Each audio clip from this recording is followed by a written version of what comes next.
Beralwelga bagwen, beralwelga bana liuka gwanya. Anara mirga piadira nu wundelo. Beralwelga bagwen, beralwelga bana liuka gwanya. Anara mirga piadira nu wundelo. Beralwelga bagwen, beralwelga bana liuka gwanya. Kunyerga kaga mitatan kiwi kamwan, on chumi da merga kucholga. Kutawu wabamiga linangit, tabadwe na yegam. Kugogurun yonglerga na merga. Community ya big made the bitcoin kege deng luan ma yo ma chalor. Kupana ma nyogu pana ding. Beto nyirga gition dan duot gatin. Akuru gwaduk. Abe wul ya liek. Kuwayen ya idom. Kugalwela kore kechi ngagarum. Ulene jode tonga chidungu bai ko entok beng. Atemo marol mani nyana wini nyanda upana lu. Rani chenga manyok. Wenyi kadang da gobri era chul wajang we bagam din lor bakakai.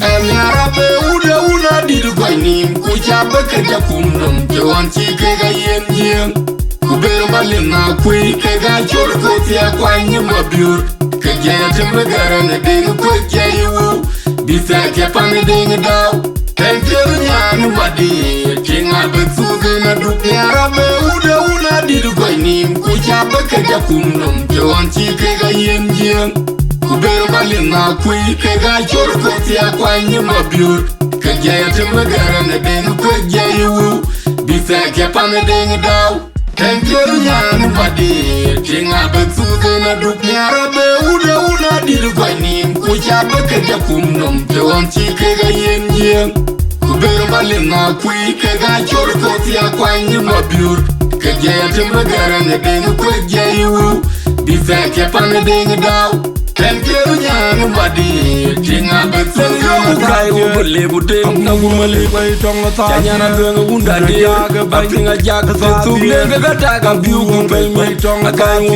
Lele yo bukai wo bule bute na gumale bai tonga ta. Janyana tuenga wunda de. Apinga jaka setu nega gataga biu kumpel mi tonga kai wo. Lele yo bukai wo bule bute na gumale bai tonga ta. Janyana tuenga wunda de.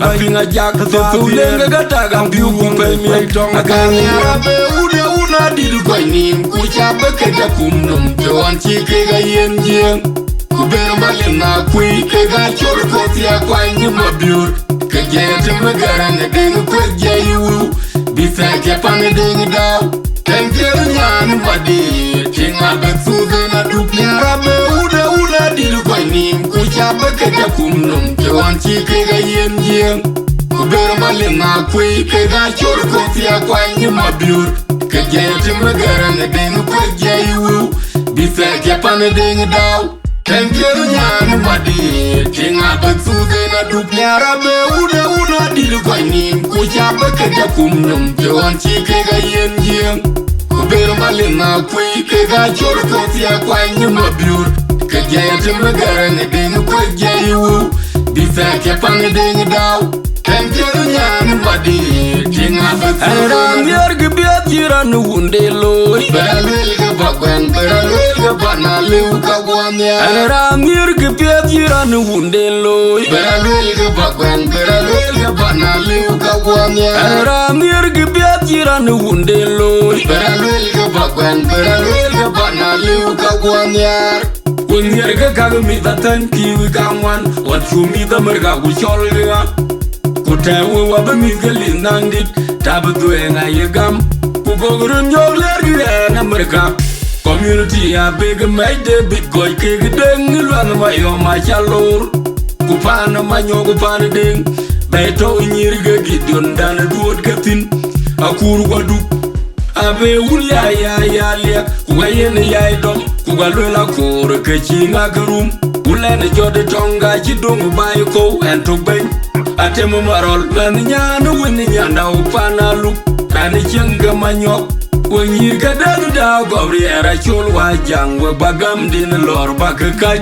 Anyarabe uda una didu kwa nim Kuchaba kega kumnum Tewan chike ga yen jing Kubero malina kui kega chul kutia kwa nyima biur Kega yatimwe gara na dingu kwa jayu Bisa kepani dingu daw Tenker nyan madi tinga betsuze na duk nyarabe ude una dir kwanim kuchabe kaja kumnum tewanchi kega yenjien kubero malina kwe kega chorko tia kwanyi mabiur kega yatimbe garane dengu kweja iwu bisa kepane dengu daw Tenker nyan madi tinga betsuze na duk nyarabe ude una dir kwanim kuchabe kaja kumnum tewanchi kega yenjien Kubera malina kwe kega chorko tia kwanyi mabiur kega yatimbe garane dengu kweja iwu bisa kepane dengu daw Tenker nyan madi tinga betsuze